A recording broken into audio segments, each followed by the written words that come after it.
Welcome to 365 Christian Men, where every day we aim to inspire and encourage with real-life stories about men.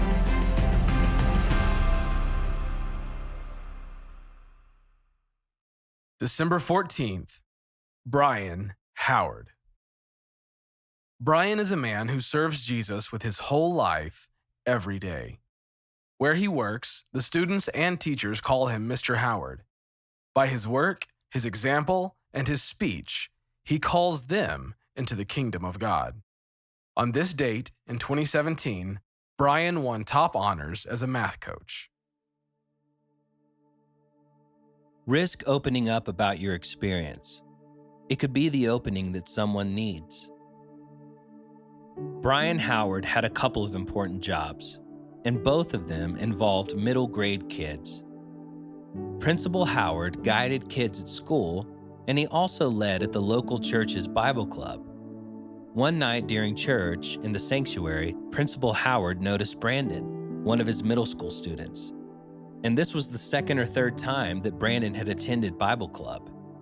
Like other 8th graders, Brandon was willing to listen to anyone, even Mr. Howard, talk for a few minutes if it meant he would get to play for the church's basketball league. The basketball league drew kids who otherwise probably would not be there, but it seemed as if Brandon and Mr. Howard lived worlds apart. Brandon had been in the principal's office a few times, and not to talk about basketball.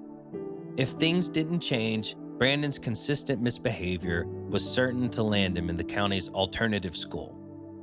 Mr. Howard tried to get through to Brandon, but the boy couldn't see how Mr. Howard could ever understand his situation. In his mind, Brandon had a picture of the kind of kid God would like. Brandon figured God only liked someone just like Mr. Howard, and Brandon would never fit that image. He had tons of baggage from his past, and his present circumstances weren't much better. His grades were so bad, they were under the scum at the bottom of the pond.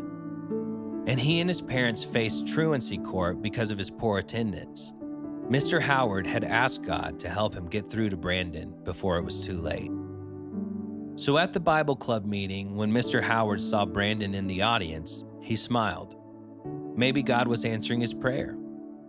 Mr. Howard openly shared about having come from a broken home. He told how before his parents decided to separate, he often felt torn between them. His dad drank heavily, and neither of them were particularly the church-going kind. To escape his bad family life, Mr. Howard said that when he was a young teen, he started smoking marijuana and drinking alcohol. Maybe Mr. Howard and Brandon weren't so different after all. After the separation, because the dad worked late, Bryan couldn't bear coming home to an empty house. He usually stayed out late with his friends and went home when there was nowhere else to go. That pattern continued for a long time, until one night he found his father lying dead on his bedroom floor. His dad had suffered a fatal heart attack. For months, Bryan blamed himself for his father's death. If only he had come home earlier, maybe he could have gotten his father to the hospital in time. The what-ifs tormented him to the point of attempting suicide. Luckily, one of Bryan's friends intervened, and this was the turning point in his life. He faced the reality that trying to escape his pain through drugs and alcohol only made things worse. That's when he decided to turn to the Lord for help. And he experienced the amazing grace of God in his own life. God showed him great mercy.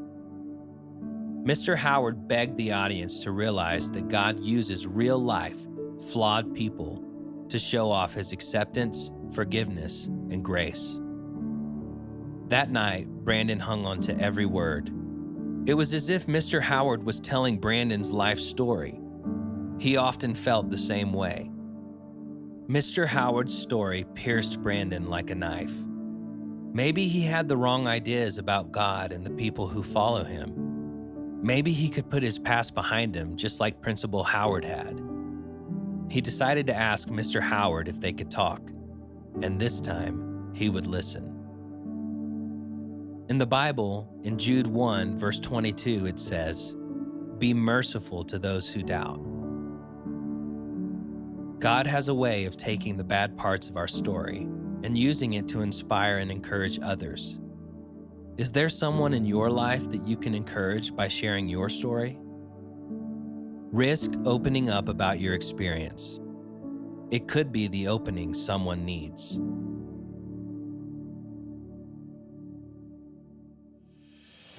Thank you for listening to today's story. Every day of the year, our hope is to inspire you with real-life stories of faithful men who have gone before us.